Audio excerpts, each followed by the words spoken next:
Friends, நகரத்துல railway ஸ்டேஷனுக்கு பக்கத்துல இருக்கிற காலனில சத்வீர் அப்படிங்கிற நபருக்கு சொந்தமா ஒரு வீடு இருந்தது. சத்வீர் ஒரு அரசாங்க ஊழியர். அவர் நிறைய பணத்தை சம்பாதிக்கிறாரு. ஆனா இன்னும் நிறைய பணம் சம்பாதிக்கணும் அப்படின்னு பேராசைப்படுவாரு. சத்வீர் மனைவியோட பேர் சுமன். இவங்களுக்கு கிட்டத்தட்ட திருமணமாகி 12 வருஷங்களும் ஆச்சு. திருமணமாகி 12 வருஷங்களாகியும் குழந்தைங்க இல்லாததால கணவன் மனைவி 2 பேருமே வருத்தப்படுறாங்க. கணவன் மனைவி 2 பேருமே மருத்துவமனைக்கு போய் பரிசோதனைகளும் பண்ணாங்க. ஆனா தான் மேல எந்த ஒரு தப்புமே இல்லை அப்படின்னு அவங்க தெரிஞ்சுக்கிட்டாங்க. ஆனா அவங்களுக்கு ஏன் குழந்தை பிறக்கல அப்படின்னு தெரியாமலேயே போச்சு. யாராவது எங்கேயாவது போக சொன்னா குழந்தைங்களுக்காக அவங்க அங்க போவாங்க, குழந்தைங்க பிறந்துருவாங்க அப்படிங்கிற ஆசையில 12 வருஷம் கழிச்சு சத்வீரும் சுமனும் அவங்களோட வாழ்க்கையில ஒரு மாலை பொழுதுல ஒரு முக்கியமான முடிவை எடுத்தாங்க. இப்போ ஒரு குழந்தைய தத்து எடுத்து அவங்களோட வீட்டுல வளர்க்கணும் அப்படின்னு விரும்பினாங்க. இந்த முடிவை ஏற்கனவே பல முறை எடுத்திருக்காங்க. ஆனா சத்வீர் இந்த முடிவை நிராகரிச்சாங்க. ஆனா இந்த முறை உறுதியா முடிவெடுத்தாங்க. ஏதோ ஒரு குழந்தைய நம்ம தத்தெடுக்கணும் அப்படின்னு முடிவெடுத்தாங்க. அதுக்கப்புறமா அவங்க அசந்து தூங்கிட்டாங்க. அடுத்த நாள் காலையில 7 மணிக்கு திடீர்னு கதவை யாரோ தட்டுற சத்தமும் கேட்டது. அந்த சத்தத்தை கேட்டு சுமனும் எந்திரிச்சு கதவை திறக்கிறப்போ அவங்களுக்கு முன்னாடி ஒரு குழந்தையும் 12 வயசுல இருந்தது. அந்த குழந்தையோட நிலைமை ரொம்பவே மோசமா இருந்தது. பல நாட்களா உணவு எடுத்துக்கிடல அப்படிங்கிறது அந்த குழந்தையோட முகத்தை பார்க்கிறப்பவே நல்லாவே தெரிஞ்சது. இன்னும் ஷாக்கிங்கான விஷயம் என்னன்னா, அந்த 12 வயசு பையனோட கையில 1 வயசு இருக்கிற ஒரு சிறுவனும் இருந்தாங்க. அந்த பையனோட நிலைமையும் ரொம்ப மோசமா இருக்குது அப்படிங்கறது தெரிய வந்தது. அப்போ சுமன் அந்த 12 வயசு பையன் கிட்ட, நீ யாரு, எதுக்காக இங்க வந்திருக்க அப்படின்னு கேக்குறாங்க. அப்போ அந்த பையன் ஒரு விஷயத்த சொல்றாங்க. அதை கேட்டு சுமனோட கண்கள்ல கண்ணீர் வந்தது. ஆன்ட்டி, உங்களுக்கு குழந்தை வேணும்னா இவன் என்னோட சின்ன தம்பி, இவனை வாங்கிக்குவீங்களா? இதை கேட்டுட்டு சுமனோட கண்கள்ல கண்ணீர் பெருகுச்சு. அதுக்கப்புறமா சத்வீரை அங்க கூப்பிட்டாங்க. சத்வீரும் அங்க நடந்த முழு காட்சியையும் பார்த்துட்டு அதிர்ச்சியானாரு. இந்த குழந்தைய நீ கொடுக்கணும்னு நினைக்கிறியா அப்படின்னு ஆர்வமா கேட்டாரு. அந்த சிறுவனும் தன்னோட சகோதரனை கொடுக்க விரும்புறதா சமீர் சொன்னாங்க. ரொம்ப நேரம் பசியால அழுதுட்டு இப்போ சோர்வா தூங்கிக்கிட்டு இருக்கான் அப்படின்னு சொல்றாங்க. நீங்க வாங்கிக்கோங்க, குறைஞ்சபட்சம் நல்ல உணவாவது அவனுக்கு கிடைக்கும் இல்லையா? இந்த விஷயத்தை கேட்ட கணவன் மனைவி 2 பேருமே ஆச்சரியப்பட்டாங்க. அதுக்கப்புறமா சத்வீர் சுமன் 2 பேருமே அந்த குழந்தைங்க கிட்ட சொல்றாங்க, தன்னோட வீட்டுக்குள்ள கூட்டிட்டு போயிட்டு சௌகரியமா உட்கார வச்சுட்டு குழந்தைங்களுக்கு உணவு அளிக்க ஆரம்பிச்சாங்க. சின்ன குழந்தைக்கு பாலும் பெரிய பையனுக்கு உணவும் கொடுத்தாங்க. அப்போ சத்வீரும் சுமனும் அந்த பையனுக்கு பக்கத்துல உட்காந்துக்கிட்டு, உன்னோட பெற்றோர்கள் எங்க அப்படின்னு கேட்க ஆரம்பிச்சாங்க. உன்னோட தம்பிக்கு ரொம்ப பசியா இருந்துச்சுன்னா உன்னோட அம்மா பால் கொடுக்கணும் இல்லையா? ஆனா அப்போ என்னோட அம்மா இந்த உலகத்தை விட்டே போயிட்டாங்க ஆண்டி, உங்க அப்பா எங்க அப்படின்னு கேக்குறாங்க. என்னோட அப்பாவால தான் நான் இங்க வந்திருக்கேன் அப்படின்னு சொல்றாங்க. உண்மையிலேயே எங்க அப்பா அதிகமா குடிக்கிறவரு. அவர் என்னோட அம்மாவை பத்தி கொஞ்சம் கூட கவலைப்படுறவரே கிடையாது. அதனாலதான் என்னோட அம்மாவோட நிலைமை ரொம்ப மோசமாச்சு.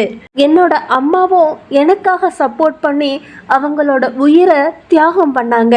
ஆனா தம்பி பிறந்ததுக்கு அப்புறமா என்னோட அம்மாவுக்கு இன்னும் உடல்நிலை சரியில்லாம போச்சு. ஆனா எங்க அப்பாவுக்கு இது எதுலையுமே சம்பந்தம் இல்லாம அவர் குடிச்சிட்டு சந்தோஷமா இருக்கிறவரு. அம்மா, நான் ஒருவேளை இறந்துட்டேன்னா தம்பிய நீ தான் பார்த்துக்கிடணும் அப்படின்னு என்னோட அம்மா என்கிட்ட சொன்னாங்க. அதனால எங்க அம்மா இறந்ததுக்கு அப்புறமா என்னோட அப்பா என்னை ஹோட்டலுக்கு கூட்டிட்டு போய் வேலைக்கு சேர்த்து விட்டாங்க. நான் பண்றேன், எந்த பிரச்சனையுமே இல்லை. ஆனா என்னோட தம்பியோட நிலைமை என்ன அப்படின்னு கேட்டேன். நீ ஹோட்டல்ல வேலை பாரு, உன்னோட தம்பிய ஆத்துல வீசிடுவேன் அப்படின்னு என்னோட அப்பா மிரட்டினாரு. இதை கேட்ட விக்ரம் பயந்து போய் தன்னோட தம்பி ஆதித்யாவை அங்க இருந்து தூக்கிட்டு வந்தாரு. 2 பேரும் ரயில்ல உட்கார்ந்து அண்ணன் தம்பி 2 பேருமே தப்பிச்சு வந்தாங்க. தம்பியோட பசிய போக்குறதுக்கு யாராவது பால் கொடுப்பாங்க அப்படின்னு தான் ரயில்வே ஸ்டேஷனுக்கு பக்கத்துல இருக்கிற இந்த காலனில இருக்கிற உங்களோட வீட்டுக்கு வந்தேன். இங்க இருக்கிற நிறைய வீடுகளோட கதவை தட்டி எல்லார்கிட்டையும் இதைத்தான் சொன்னேன். ஆண்டி, உங்களுக்கு குழந்தை வேணும்னா என்னோட தம்பிய எடுத்துக்கோங்கன்னு சொன்னேன். இவன் என்னோட தம்பி, இவனை நீங்க எடுத்துக்கோங்கன்னு நிறைய பேர்கிட்ட கேட்டேன். ஆனா இத பத்தி யாருமே கவலைப்படல. அதனாலதான் உங்க வீட்டுக்கு வந்த அப்படின்னு விக்ரம் சொல்றாங்க. இத கேட்டதும் சத்வீர் சுமனோட கண்கள்ல இருந்து கண்ணீர் வந்தது. எதுக்குன்னா 2 குழந்தைங்களோட கதையுமே ரொம்ப சோகமானதா இருந்தது. உடனே சுமன் தன்னோட கணவரை பார்த்து, இங்க பாருங்க, ஏதோ ஒரு குழந்தைய நம்ம தத்தெடுக்க போறோம். நம்ம 2 பேரையுமே வச்சுக்கலாமா, இல்ல இதுல ஏதாவது பிரச்சனை வருமா அப்படின்னு கேட்டாங்க. எந்த பிரச்சனையுமே வராது, அதை பத்தி நீ கவலைப்பட வேண்டாம். எப்போ என்ன நடக்கும்னு நமக்கு தெரியாது. இந்த ஏழை குழந்தைகளை நம்ம பக்கத்திலேயே வச்சுக்கிட்டு ஏன் நல்ல சாப்பாடு கொடுக்க கூடாது? ஆனா அதுக்கு முன்னாடி இந்த குழந்தைக்கு சம்மதமானு கேட்கணும். கணவன் மனைவி 2 பேருமே பேசி விக்ரமோட பக்கத்துல வர்றாங்க. தம்பி, நீ சொல்றது நிஜம்னா நீ எங்க கூடயே இருந்துக்கோ, உங்களை என்னோட குழந்தைகளா பாத்துக்கிறோம். விக்ரம் அப்போ இத கேட்டுட்டு கொஞ்சம் தயங்கினாரு. அவங்களோட வீட்டுல எதுக்காக நம்மள வச்சுக்கிறாங்க? இந்த கேள்வி விக்ரமோட மனசுல வந்தது. நீங்க என்னோட தம்பிய வச்சுக்கோங்க, நான் ஹோட்டல்ல வேலை பார்த்து என்னோட அப்பா வீட்டுல நான் இருந்துக்குவேன். அப்போ சத்வீரும் சுமனும், தம்பி அப்படி கிடையாது, உண்மையிலேயே எங்களுக்கு குழந்தைகள் கிடையாது, ஒரு குழந்தைய தத்தெடுக்கணும்னு முடிவெடுத்திருக்கோம். வாழ்க்கை முழுவதும் இங்கேயே இருந்து நல்லா படிச்சு, வாழ்க்கை முழுவதும் இங்கேயே இருந்து படிச்சு நல்ல மனுஷனா மாறணும் அப்படின்னு விரும்புனீங்கன்னா நீங்க 2 பேருமே இங்கேயே இருக்கலாம், உங்களுக்கு எந்தவித பிரச்சனையுமே இருக்காது அப்படின்னு சொல்றாங்க. அதுக்கப்புறமா விக்ரமும் தன்னோட சகோதரர் கூட தானும் இருக்கிறதா சம்மதிச்சதால சுமன் சந்தோஷப்படுறாங்க. குழந்தைங்க வந்த உடனே கணவன் மனைவி 2 பேருமே ரொம்பவே சந்தோஷப்படுறாங்க. இப்போ சுமன் அந்த குழந்தைங்களை பார்த்துக்கிட்டு சந்தோஷமா இருக்காங்க. காலம் இந்த மாதிரி மெதுவா போச்சு. விக்ரம்க்கு காலப்போக்கில் எல்லாத்தையுமே கத்து கொடுக்க ஆரம்பிச்சாங்க. உண்மையிலேயே விக்ரமோட அம்மா உயிரோட இருந்த வரைக்கும் அவங்கள ஸ்கூலுக்கு அனுப்புனாங்க. இப்போ இவங்களும் விக்ரம படிக்க வைக்கிறாங்க. விக்ரமும் நல்லபடியா படிப்பை முடிச்சு ஒரு நிறுவனத்துல நல்ல வேலையும் வாங்கினாங்க. அந்த நிறுவனமும் பன்னாட்டு நிறுவனம் அப்படிங்கறதுனால போஸ்டிங்கும் வேற எங்கெங்கேயோ கொடுத்தாங்க. இப்ப வரைக்கும் சத்வீரும் சுமனும் விக்ரம் ஆதித்யா 2 பேருமே வேற யாரோட குழந்தை அப்படிங்கிற வித்தியாசம் இல்லாம தங்களோட சொந்த குழந்தையா வளர்த்தாங்க. விக்ரமும் ஆதித்யாவும் தன்னோட அம்மா அப்பாவை விட அதிகமா நேசிக்க ஆரம்பிச்சாங்க. ஆதித்யா படிச்சுக்கிட்டு இருக்கிறப்போ விக்ரம் அந்த நிறுவனத்துல வேலை பார்க்க ஆரம்பிச்சாங்க.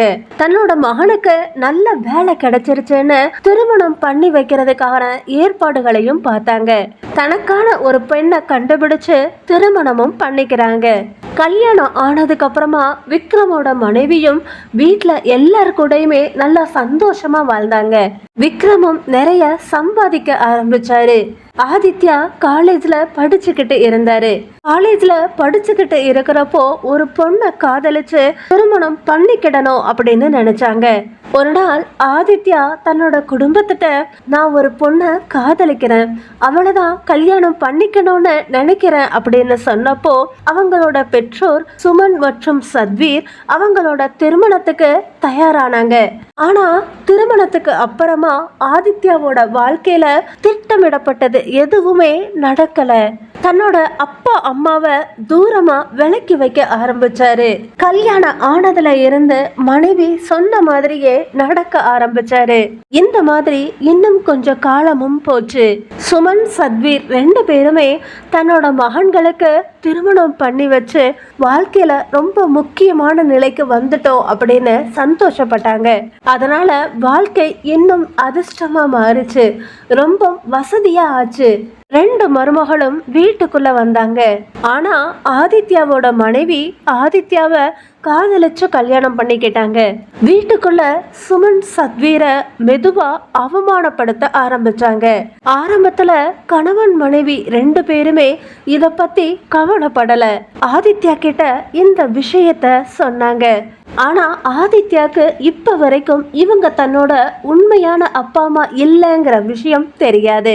இது உங்க தப்பு, அவ சொல்றதுல என்ன தப்பு இருக்குது அப்படின்னு ஆதித்யா சொல்றத கேட்டு பெற்றோர்கள் ரொம்பவே ஆச்சரியப்பட்டாங்க. அதனால சத்வீரும் சுமனும் ரொம்பவே வருத்தப்பட்டு வீட்டுக்குள்ளேயே அமைதியா வாழ ஆரம்பிச்சாங்க. இந்த விஷயம் விக்ரமுக்கு இன்னும் தெரியாது. விக்ரமோட மனைவிக்கு இந்த விஷயம் தெரிஞ்சு போயிருது. ஒரு நாள் விக்ரம் ஆபீஸ் முடிஞ்சு வீட்டுக்கு வந்ததுக்கு அப்புறமா வீட்டுல நடந்த எல்லா விஷயத்தையுமே விக்ரமோட மனைவி விக்ரம் கிட்ட சொல்றாங்க. ஆதித்யா தன்னோட அப்பா அம்மாவை ரொம்பவே வருத்தப்பட வைக்கிறாருன்னு சொல்றாங்க.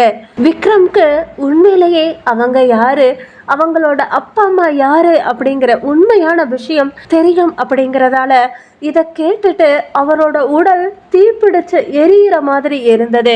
அதனால இத பத்தி விக்ரம் தன்னோட தம்பி ஆதித்யா கிட்ட சண்டை போட ஆரம்பிச்சாங்க. இத கேட்டு என்னோட மனைவி மேல எந்த தப்புமே இல்லை அப்படின்னு மனைவிக்கு ஆதரவா பேசுறாங்க. இத பத்தி இது என்னோட மனைவியோட உரிமை, இத சொல்றதுக்கு அவங்களுக்கு உரிமை கிடையாது அப்படின்னு ஆதித்யா கத்த ஆரம்பிச்சாங்க. ஆதித்யா கத்துற சத்தத்தை கேட்டு குடும்பத்துல இருக்கிற எல்லாருமே வந்தாங்க. அந்த நேரத்துல சுமன் சத்வீரும் அங்க வந்தாங்க. அப்போ விக்ரம் தன்னோட சகோதரனை தடுக்க முயற்சி பண்றாரு. நான் இப்போ உன் கூட இருக்கிறதுக்கு விருப்பமே இல்லை அப்படின்னு கத்த ஆரம்பிச்சாரு. சொத்துல பாதி எனக்கு வேணும், இப்போ உங்க எல்லார்கிட்டயுமே இருந்து நான் பிரிஞ்சு போறேன். இத கேட்டு விக்ரமோட கண்கள்ல இருந்து கண்ணீர் வந்தது. விக்ரம்க்கு இன்னும் கோபம் வந்தது. திரும்ப தன்னோட தம்பி பக்கத்துல போறாங்க. அப்பையும் சத்வீரும் சுமனும் அவனை தடுக்கிறாங்க.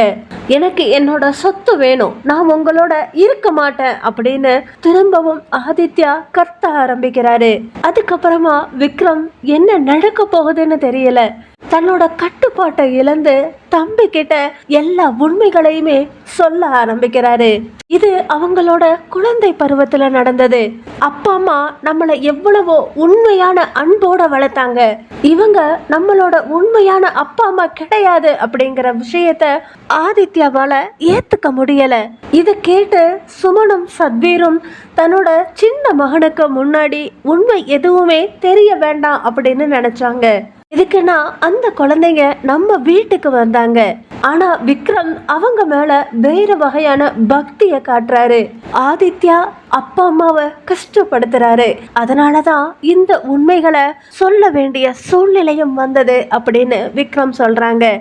ஏன்னா விக்ரம் முதல்ல வர்றப்போ விக்ரமுக்கு 12 வயசு, அவனோட தம்பி ஆதித்யாக்கு 5 மாசங்கள் தான் ஆச்சு. இத கேட்டு ஆதித்யா, அண்ணா ஏன் என்கிட்ட பொய் சொல்ற? உண்மையே இதுதான் ஆதித்யா, நம்மளோட உண்மையான அப்பா இப்போ உயிரோட இருக்காரா இல்லையான்னு கூட எனக்கு தெரியாது, எனக்கு ஆதாரத்தை காட்டாம நான் நம்ப மாட்டேன் அப்படின்னு ஆதித்யா சொல்றாங்க. இந்த விஷயத்தை கேட்ட 2 மருமகளும் ஆச்சரியப்படுறாங்க. ஆனா இன்னைக்கு இந்த சீக்ரெட் எல்லார் முன்னாடியுமே ரிவீல் ஆச்சு. அதுக்கப்புறமா ஆதித்யா இந்த ரகசியத்தை தெரிஞ்சுக்கணும்னு விரும்பினாரு. இந்த விஷயம் ஆதித்யாவோட மனசுல ஆழமா பதிஞ்சது. ஆதித்யா தன்னோட சகோதரன் கிட்ட முழு முகவரியையும் கேட்டு உண்மையான தந்தையை நோக்கி போக ஆரம்பிச்சாரு. அங்க போனதுக்கு அப்புறமா தான் ஆதித்யாக்கு உண்மை என்னன்னு புரிய வந்தது. தாய் திடீர்னு இறந்ததுக்கு அப்புறமா அப்பா குடிச்சு உடலை கெடுத்து ஒரு நாள் திடீர்னு இறந்து போயிட்டாரு. அந்த உண்மை கதையை தெரிஞ்சதுக்கு அப்புறமா அங்க இருந்து வந்து பெற்றோர்கள் கிட்ட மன்னிப்பு கேட்டாரு ஆதித்யா. தன்னோட சகோதரர் சொன்னது உண்மை அப்படின்னு தெரிஞ்சுக்கிட்டு கடவுளை விட இந்த பெற்றோர்கள் தான் எனக்கு முக்கியம் அப்படின்னு ஆதித்யா சொல்றாங்க. மனைவிக்கு தெளிவான அறிவுரைகளை கொடுத்தாரு. அதுக்கப்புறமா வீட்டுல மருமகளும் மகனும் சந்தோஷமா வாழ ஆரம்பிச்சாங்க. ஒவ்வொருத்தங்களோட வாழ்க்கையையும் சந்தோஷமா வாழணும்னு தான் ஆரம்பிக்கிறாங்க. ஸோ ஃப்ரெண்ட்ஸ், இதுதான் இன்னைக்குரிய கதை. உங்களுக்கு பிடிச்சிருந்தா உங்களோட கருத்துக்களை கீழே இருக்கிற கமெண்ட் பாக்ஸ்ல சொல்லுங்க. வீடியோவை லைக் பண்ணி சேனலை சப்ஸ்கிரைப் பண்ணிக்கோங்க.